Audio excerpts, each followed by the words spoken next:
पहले भी मिल चुके हैं। हाँ मुझे याद नहीं आ रहा। जॉब्स मूवी, हाँ हाँ हाँ स्टीव जॉब्स की जो मूवी थी जी जी जी वो उसमें मिल चुकी हूँ मैं आपसे। 100%। हमने पीवीआर के साथ मिलके रिलीज किया था, याद आया आपको? हाँ तो बिल्कुल इत्मीनान से ये रहेगा कि ये श्योर। समझिए आपका इन हाउस है। हाँ नहीं वो बस इन हाउस समझ एक्चुअली वो रहे हैं। अचानक कैसे ही आ गए हाँ थे तो नहीं वो भूल जाइए। हाँ जी ये हाँ समझिए जी आपके घर का सूट हो रहा है हाँ जी एकदम पॉजिटिव मोड में। श्योर। फिल्म बनाना आता है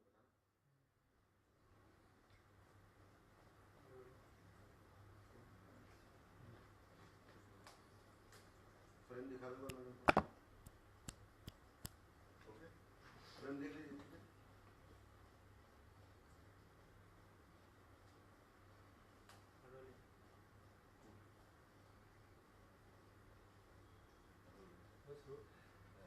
Namtari, first tell me something about yourself.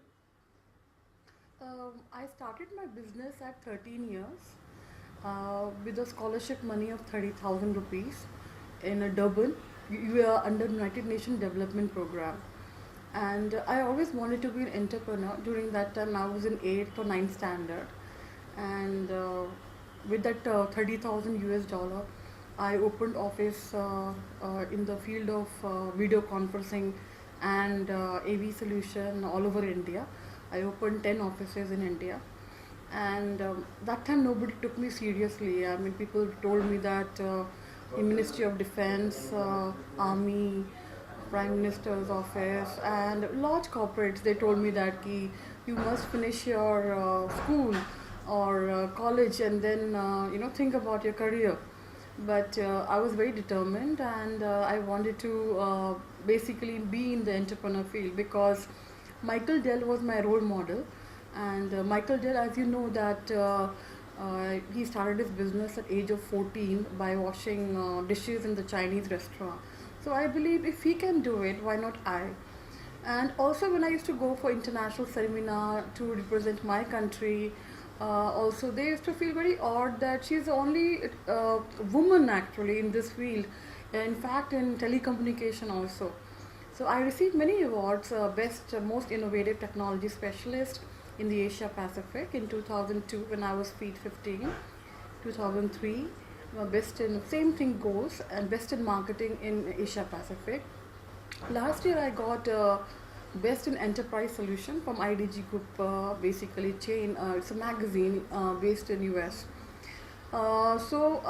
This is my corporate history where I have 17 offices in India, Hong Kong, Singapore, Dubai, London, and we're opening office in 33 more countries. So we have been established in this industry for a very long time. We have 1 lakh clients.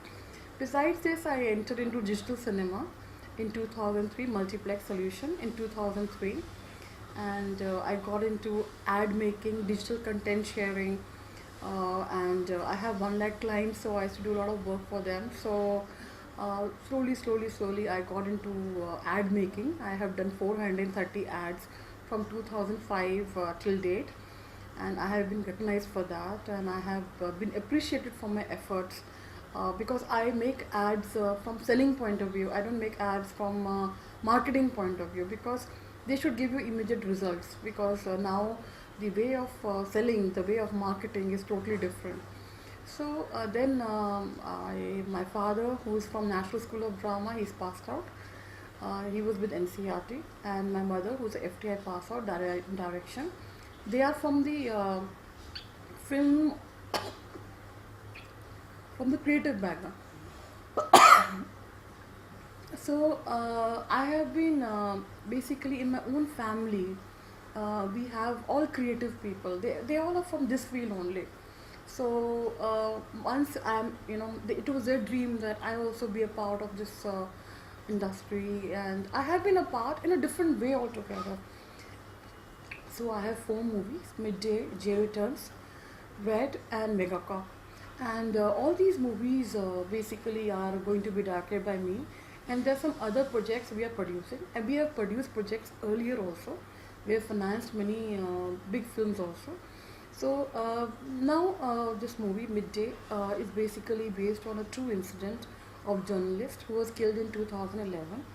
and it basically showcases what is the dark side of the journalism, and it's a very entertaining movie also at the same time. uh, we just signed international known porn star for an item number also for this, just to make the movie more entertaining, more masala, because it is it's not a serious movie also, it is an entertaining movie also.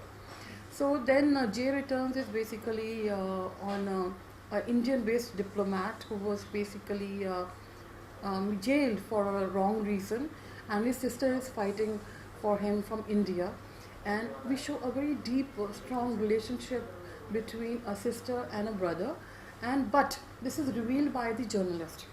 So mega cop again between the two pharmaceutical company, fight between the two pharmaceutical company. War is going on. They create drugs and they cure drugs also with their drugs. So they this kind of a racket which they were doing. Again, it is revealed by a journalist. Then the Red movie is there, where few journalists they join hands together to fight the evilness in the society and to showcase many people evil part of the society. So we have if you see here in all the movies we have shown journalist as a hero of the entire script. Sir चारों movies जो आप चार movie produce कर रहे हो ये चारों direct and direct produced along with the studio, yeah. ये चारों मूवीज में ये चारों मूवीज जर्नलिस्ट बेस्ड हैं या कि और कुछ अलग अलग स्टोरीज हैं चारों मूवीज की? एक्चुअली क्या है, चारों अलग अलग हैं, बट जो सच्चाई है वो एक जर्नलिस्ट ही बताता है. ओके. तो from journalist point of view ये मूवी शोकेस करिए, क्योंकि इसका रिवीलिंग जो पुलिस नहीं कर पाई और जो लॉ नहीं कर पाया वो जर्नलिज्म के थ्रू ये लोग शोकेस करते हैं, ताकि वो उनको राइट्स मिले, उनके ऊपर जस्टिस हो. तो मैं एक सवाल और पूछना चाहता हूँ आपसे. काफ़ी सारी ऐसी खबरें होती हैं जो दबा दी जाती हैं, yes. जो चैनल भी शो नहीं होने देता. जर्नलिस्ट इतनी मेहनत करता है, खबर को कवर करके लाता है, उसके बाद वो ऑन एयर नहीं आती. ऐसा भी कुछ दिखाने वाले हो आप अपनी मूवी में?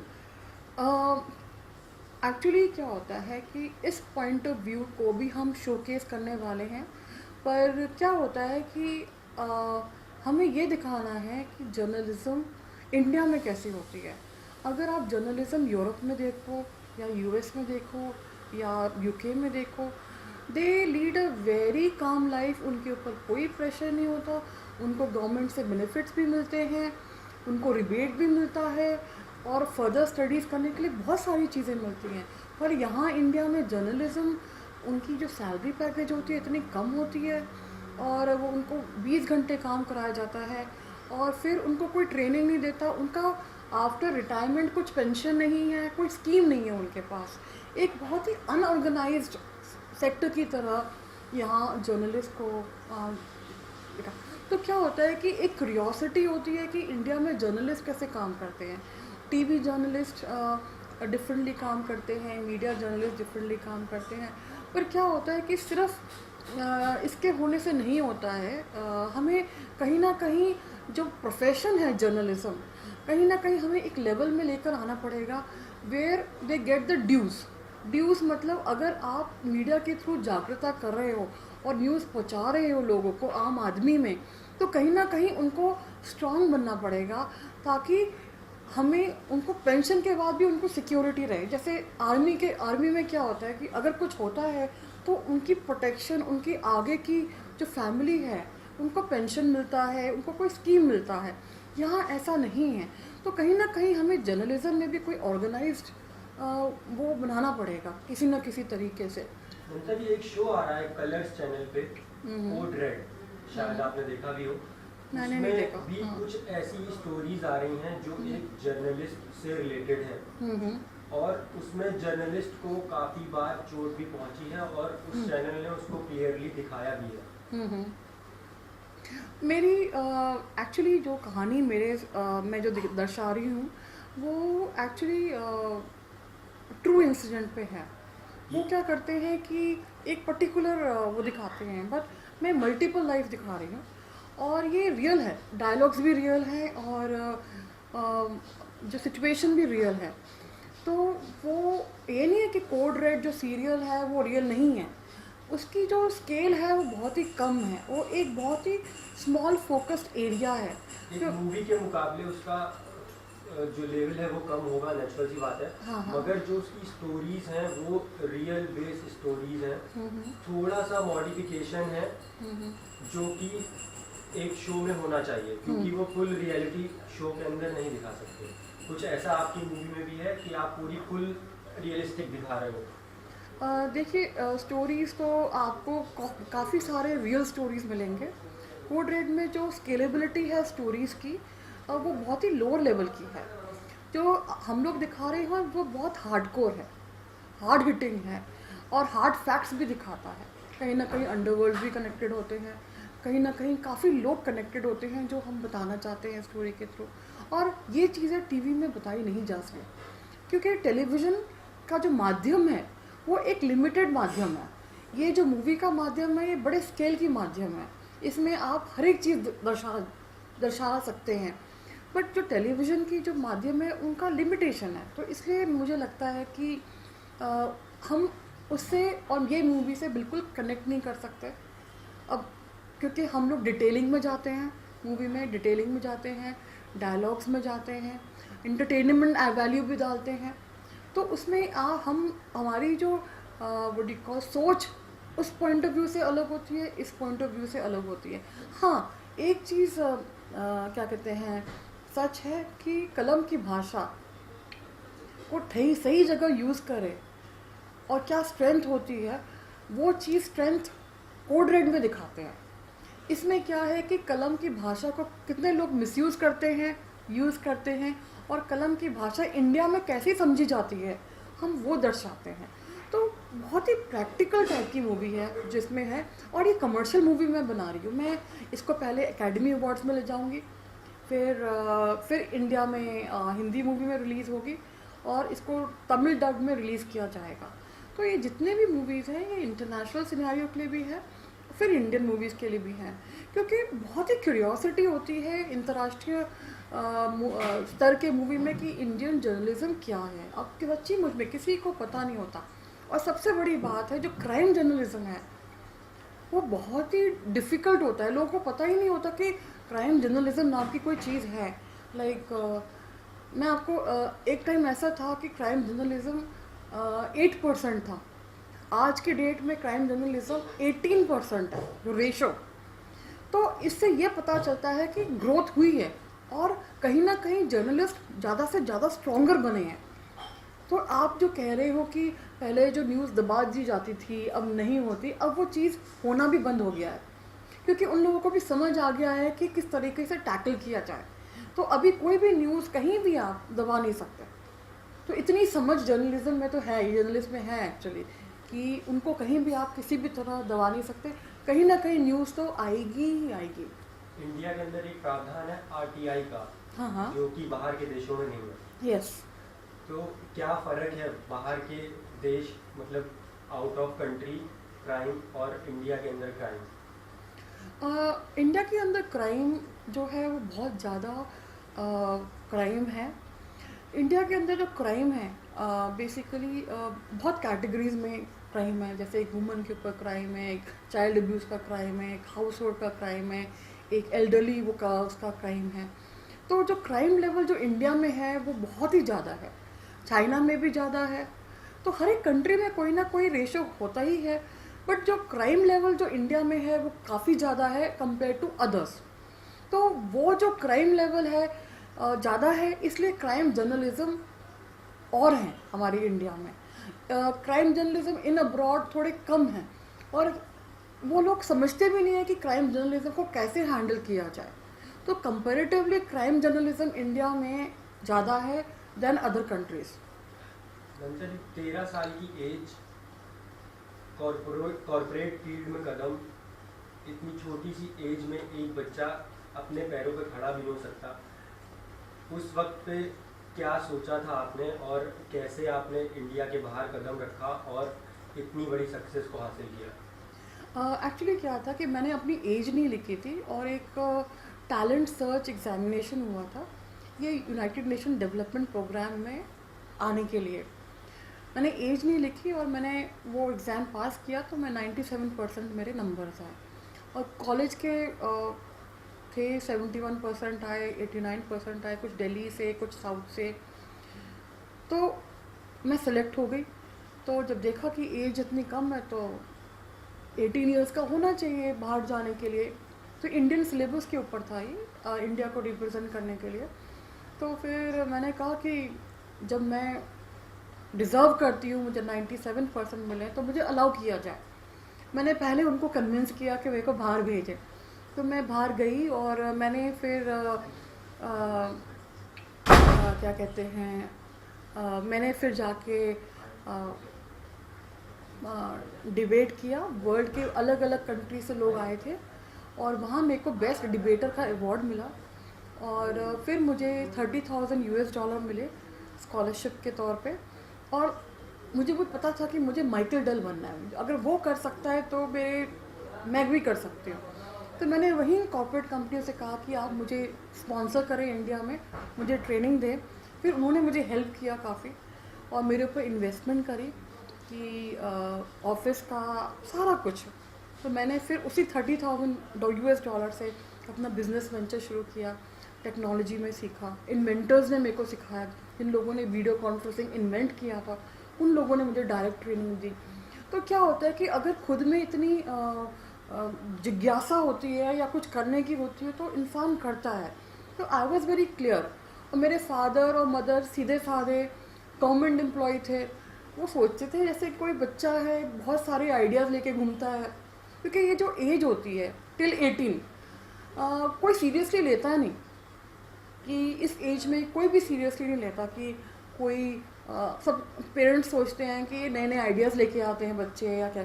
तो जब मैं ऑलरेडी ओपन कर लिया, मेरे ऑफिस कर लिया, तो सबसे बड़ी बात आई मेरी एजुकेशन कैसे कंप्लीट करूँगी। तो मैं एजुकेशन मैंने मैनेज कंप्लीट कर लिया था, ऐसा कुछ नहीं था। तो मेरे पेरेंट्स बहुत शॉक्ड थे। वो सोच रहे थे कि वो सपने देख रहे हैं। बट क्या हुआ कि जैसे जैसे बिज़नेस बढ़ता गया, एज बढ़ता गया, तो बिज़नेस आना शुरू किया। सबसे पहले इंडियन गवर्नमेंट में मैंने बेचा।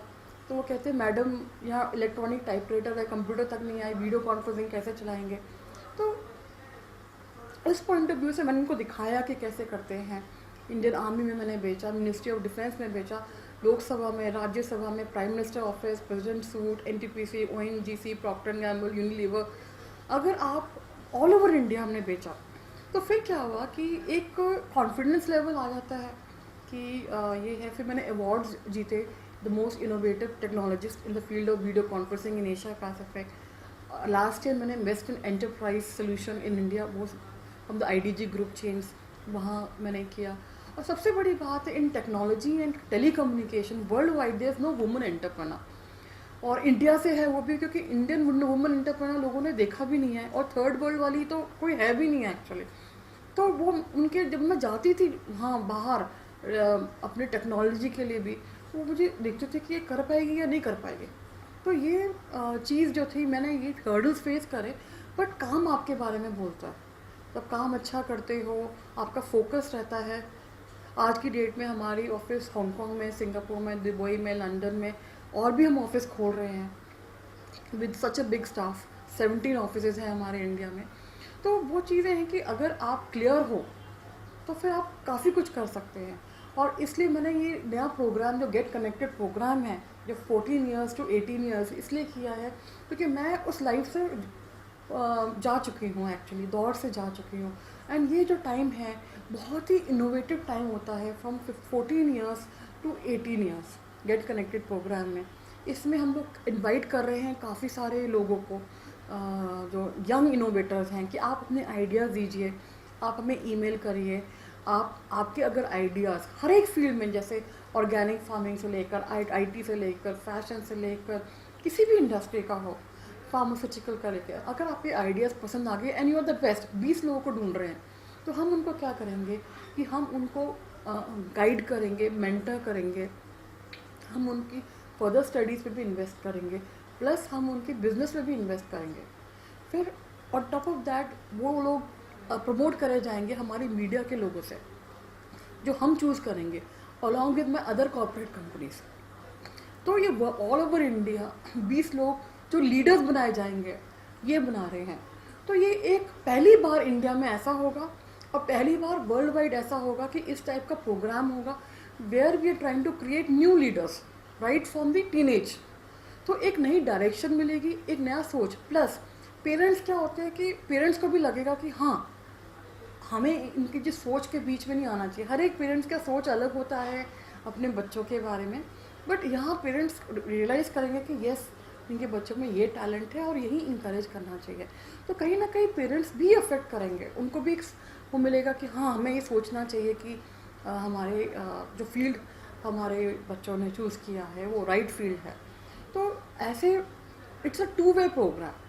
तो ये प्रोग्राम 2 अप्रैल से शुरू हो चुकी है और 3 महीने चलेगी। उसके बाद फिर हमारी all over India events and promotions शुरू हो जाएंगे वेयर वी विल सिलेक्ट 20 लोगों को सिलेक्ट करेंगे और रीजन वाइज प्रमोट करेंगे। फिर नेशकॉम के साथ हम लोग इनको वर्ल्ड प्लेटफॉर्म में ले जाएंगे। इंडिया के लिए एक इंस्पिरेशन होगा ये। इंडिया में क्या है कि इंस्पिरेशन हम लोग ढूंढते हैं, जबकि वो इंस्पिरेशन हमारे अंदर ही होती है। हम क्या करते हैं कि हमने सिर्फ एक इंस्पिरेशन उनके अंदर जगाया है, क्योंकि क्या होता है कि either we become a follower और either we become a leader. हमें दोनों में से एक चूज़ करना है। तो अगर हम लीडरशिप लेके चलें तो हम क्यों नहीं कर सकते, हम कर सकते हैं। बट ये चीज़ है कि हमें एक प्लेटफॉर्म चाहिए। ये एक प्लेटफॉर्म उन लोगों के लिए है जो अपने में बिलीव करते हैं और कुछ करना चाहते हैं। तो ये उस नेम से प्लेटफॉर्म है actually. Nanda ji, your father is from NSG Delhi, your mother is from FTI Pune.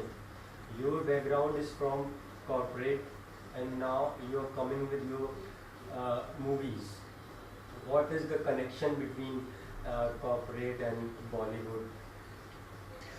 See, my father had led a very disciplined life. He gets up at 5 o'clock, 6 o'clock. I also get up at 5 o'clock, 6 o'clock. He sleeps by 10:30, 11.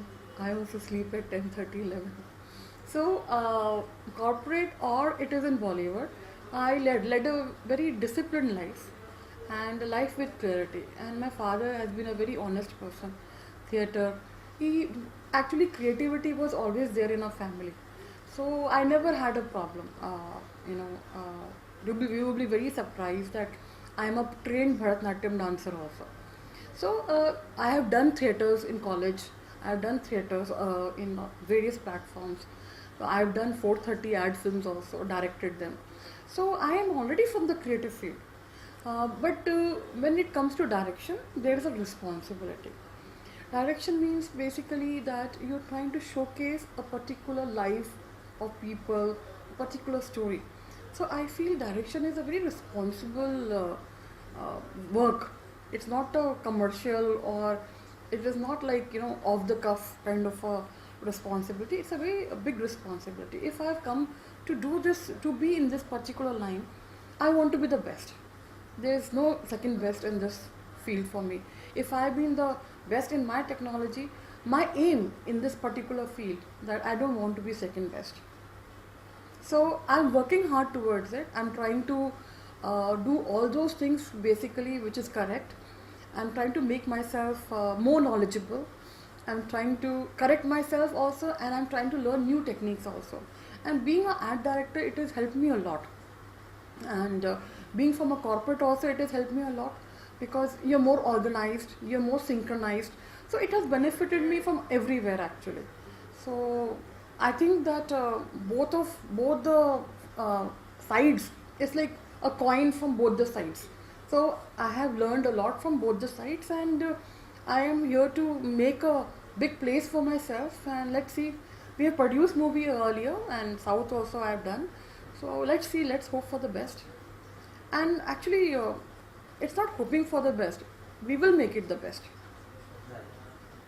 Thank you Nanda ji. मैं चाहूँगा कि जैसे आपने corporate field में झंडे गाड़े, वैसे आप बॉलीवुड में भी खूब तरक्की करें। हमारी शुभकामनाएं आपके साथ हैं। Thank you very much.